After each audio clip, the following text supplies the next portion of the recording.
Welcome to English Audio Stories. Here, you'll improve your English by listening to engaging stories, fairy tales, and fascinating tales from around the world.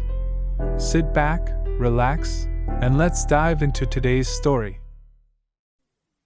Most people have a chance to see exciting events in their lives. I am the chief manager of an insurance office. I, too, have seen exciting things in my 30 years of work. My office had one wall that was covered in glass. I could see everybody who came into the insurance company.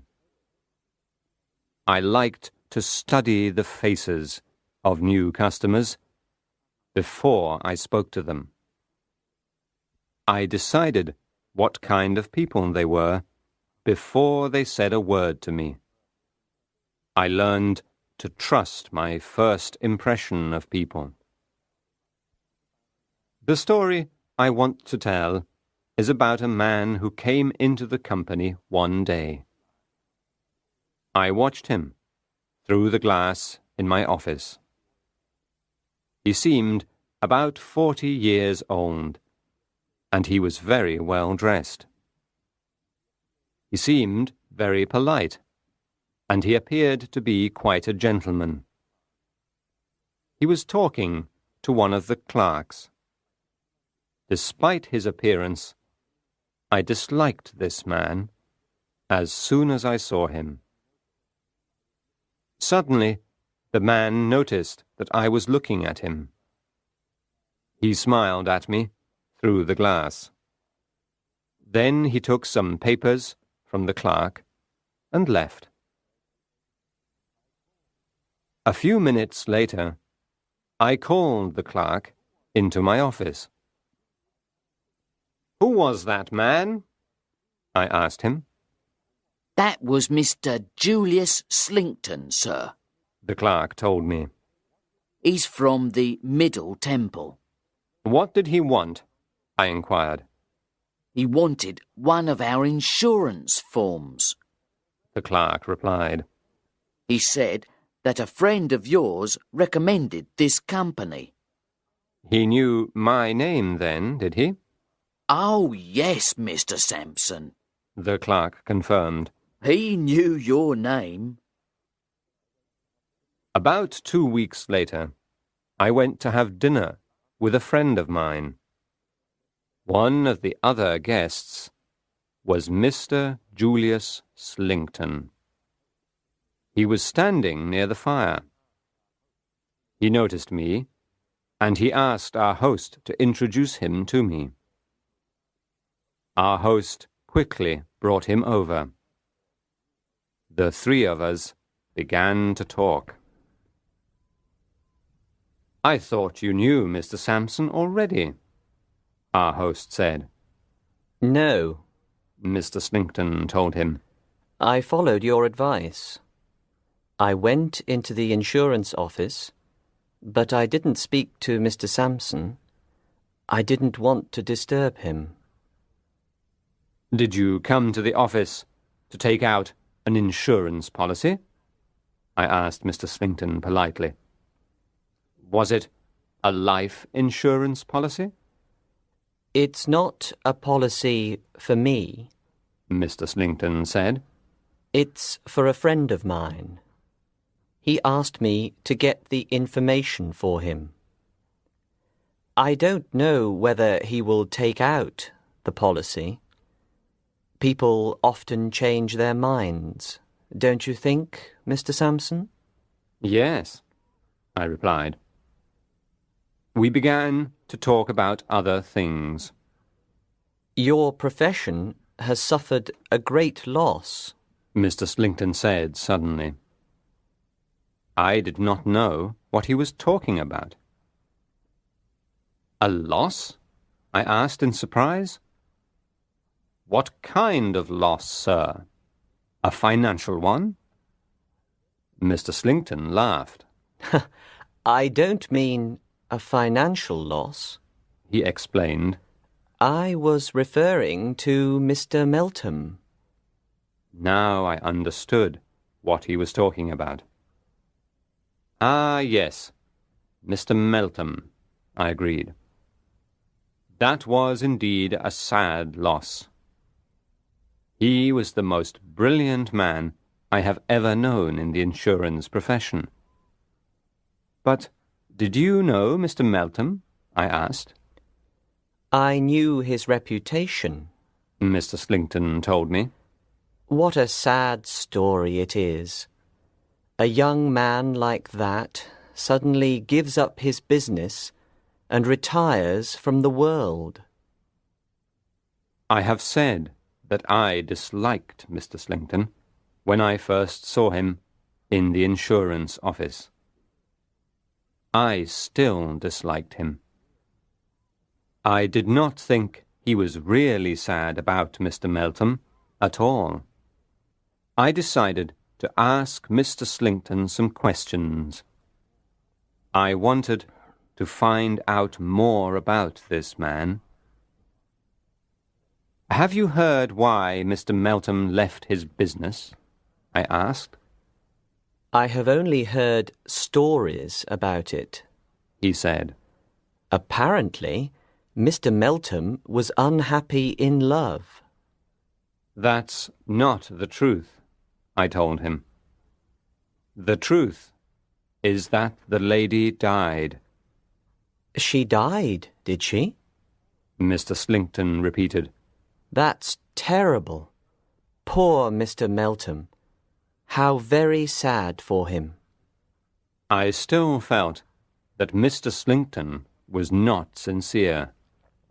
There was something false about his expression of sadness.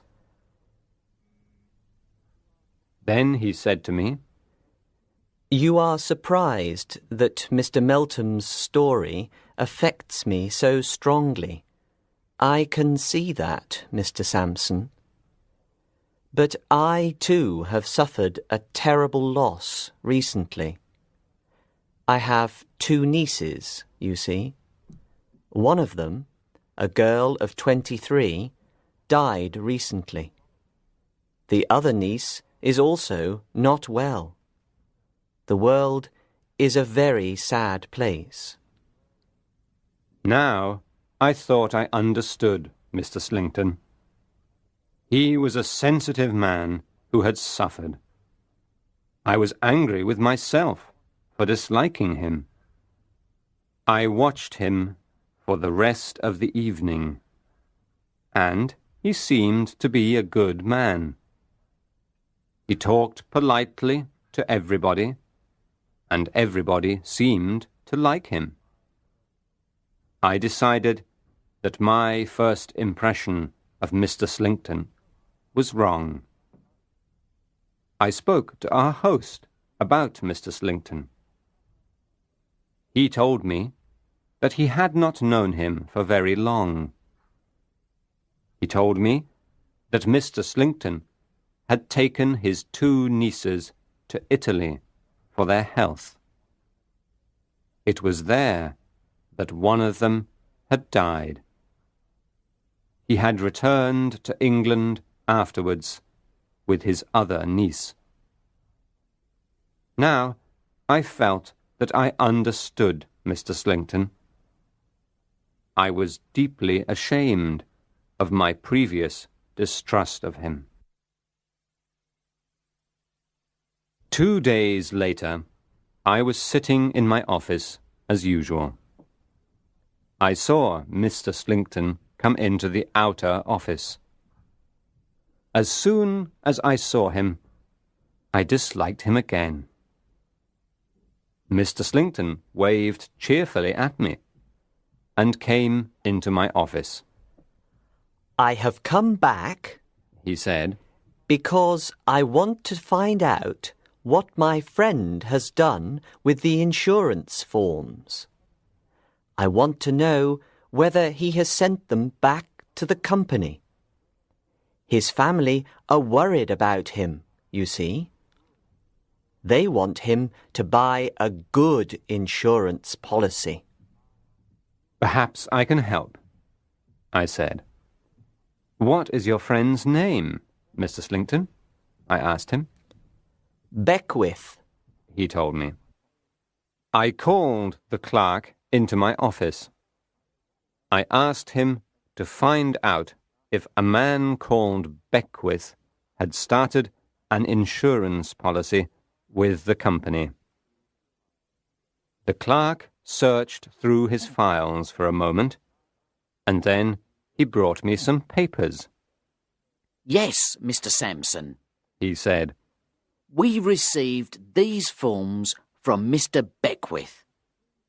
He wants a policy for £2,000. And he has asked Mr. Slinkton to write a reference for him. Me? Cried Mr. Slinkton in surprise. He thought for a moment. But of course I can do that for him. Mr. Slinkton sat down in my office and wrote the reference for Mr. Beckwith. He left the forms in my office, said goodbye politely, and then left. Mr. Slinkton was not my only visitor that day. Very early that morning, someone else had come to see me at my house. The visit was a very private one. No one knew anything about it at all. Mr. Beckwith's insurance policy began in March. I did not see Mr. Slinkton again for 6 or 7 months. I went to Scarborough in September, and I saw Mr. Slinkton walking on the beach there. It was early evening, and he greeted me warmly. Mr. Slinkton was with a young lady. He introduced me to her, explaining that she was his niece. Her name was Miss Niner. I looked at her carefully. I was sorry to see that Miss Niner did not look very well at all. As we walked along the sand, Mr. Slinkton pointed to some tracks in the sand. He laughed. Ha ha ha, your shadow has been here again. He joked to Miss Niner. Shadow? What shadow? I asked. My uncle is joking, Mr. Sampson, She explained. There is an elderly gentleman here in Scarborough. He travels around in a hand carriage. I see him so often that my uncle calls him my shadow. As she was speaking, we saw the old man's hand carriage come into sight. There was a frail old man inside. As the carriage was passing us, he waved his arm at me. He called to me by name. I went to see what he wanted. I was away from Mr. Slinkton and Miss Niner for about 5 minutes. My niece is very curious, Mr. Slinkton told me when I rejoined them. She wants to know who her shadow is. His name's Major Banks, I told him. He's a very rich man, but a very sick one. He's just been telling me what pleasure you both give him. He says it's obvious that you are very fond of one another. It's true, we are very close.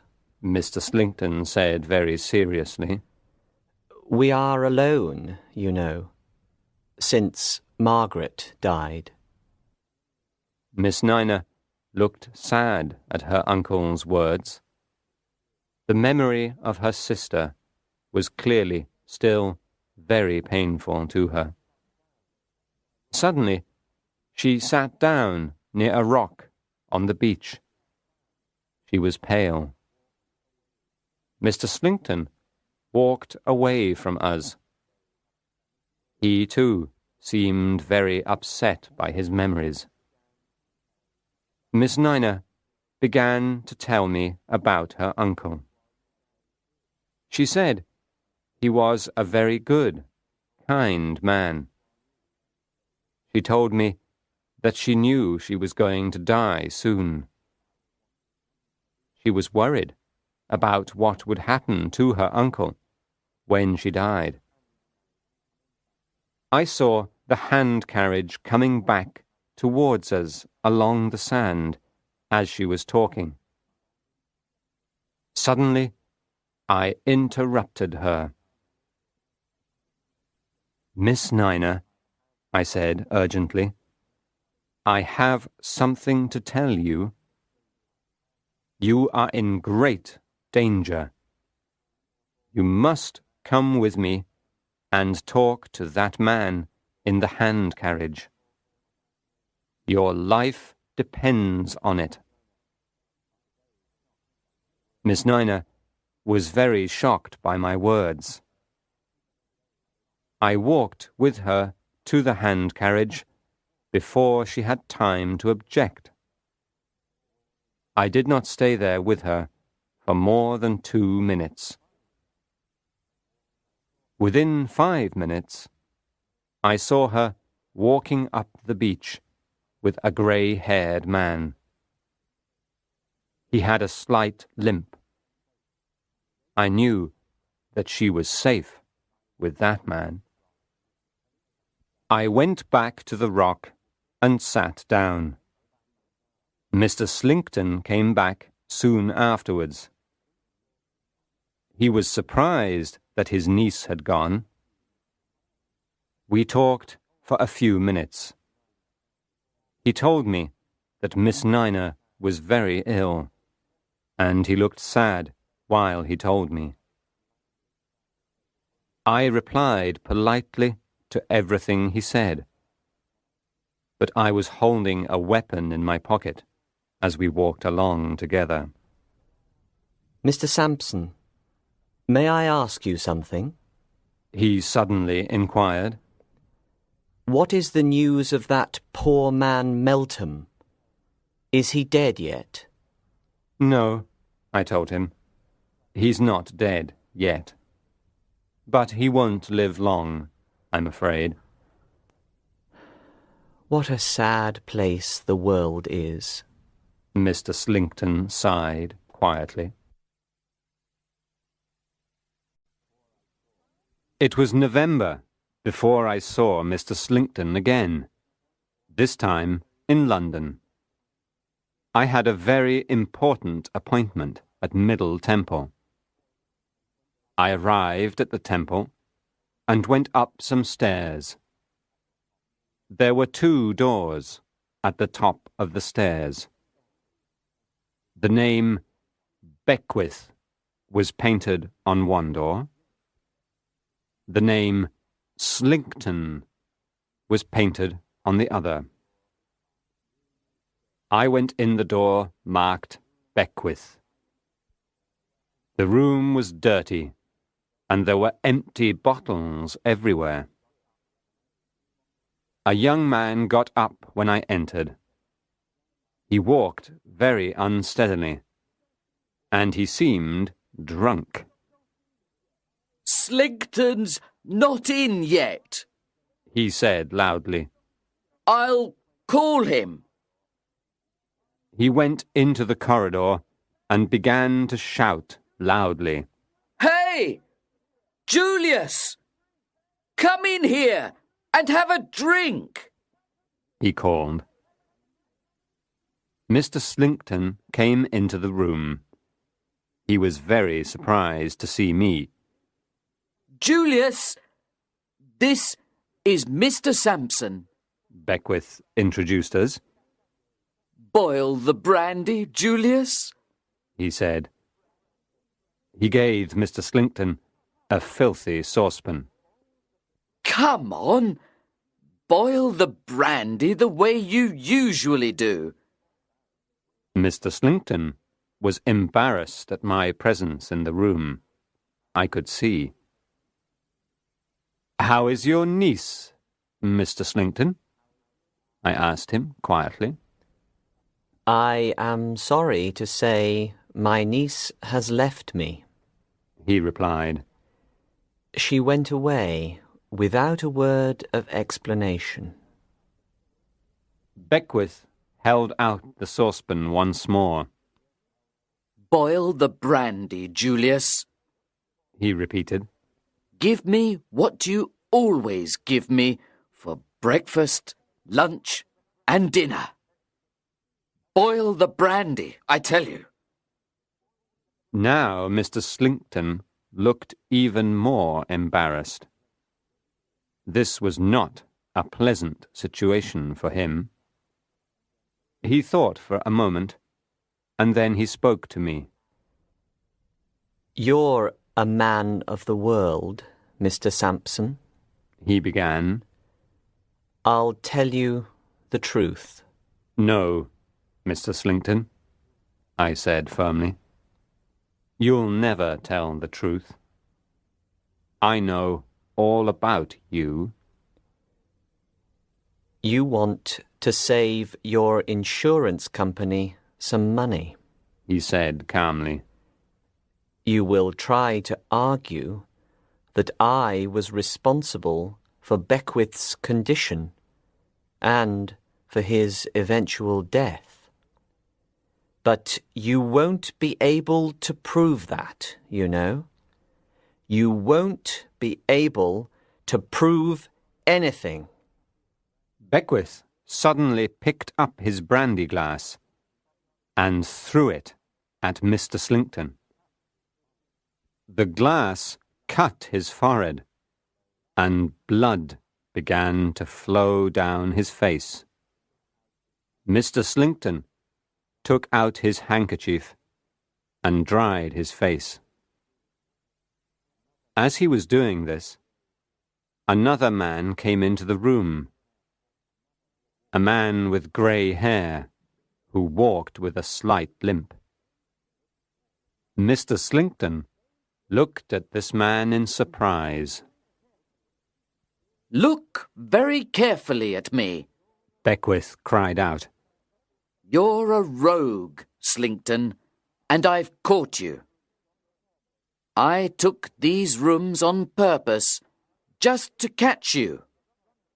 I pretended to be a drunkard in order to catch you, and I've done it. You'll never escape now. You see, the last time you went to see Mr. Sampson, I had already been to see him myself. I went to his house very early that morning. We know everything. We know what you were planning. You thought you could kill me for the £2,000 of the insurance policy, didn't you? You wanted to kill me with brandy, didn't you? But you wanted me to die quickly. That's why you also gave me small amounts of poison. Mr. Slinkton was surprised by Beckwith's behaviour. The young man did not seem at all drunk now. At first, Mr. Slinkton did not know how to react. Then he found his courage. He was very pale, but he looked coldly at Beckwith. He did not say a word. I took these rooms on purpose, Beckwith went on. I knew what kind of man you are, you see. You're the man who's already killed one innocent girl for her money. And now you're slowly killing another one. Slinkton laughed. Think how stupid you really are. Beckwith continued. You thought I was drinking brandy all day, but I threw most of it away. You never knew that I came into your room at night when you were asleep. I took all your papers, Slinkton. I read your journal, too. It's got all the information about the poisons that you use. It explains everything.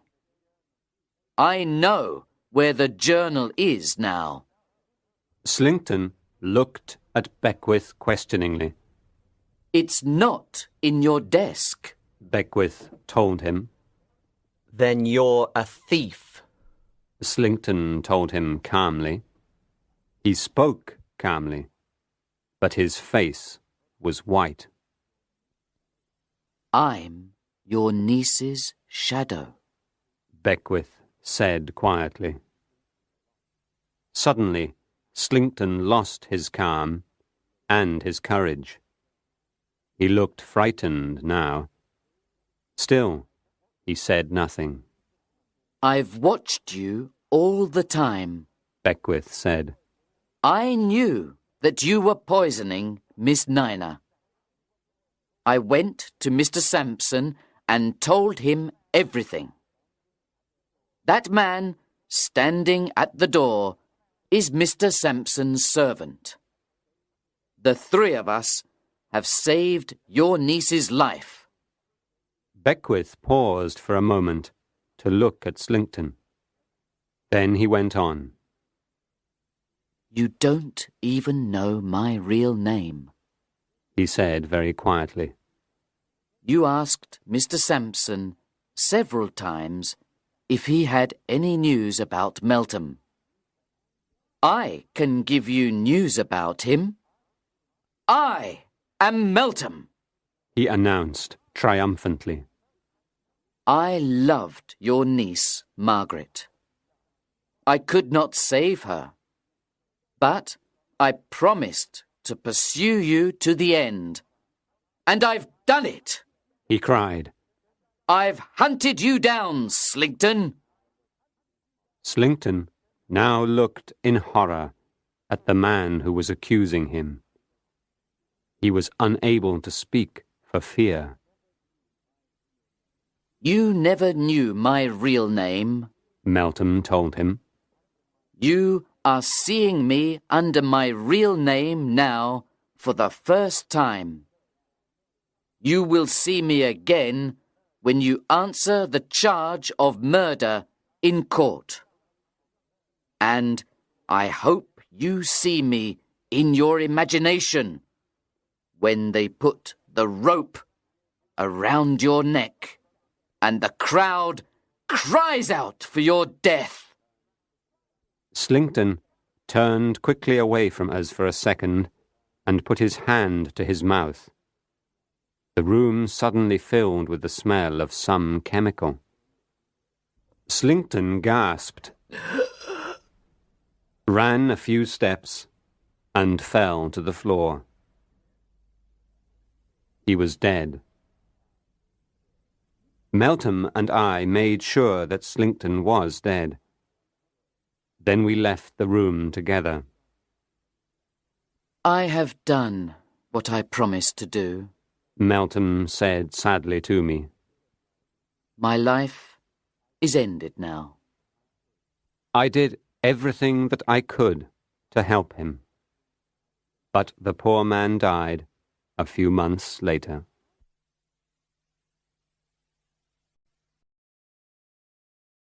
Thank you for listening.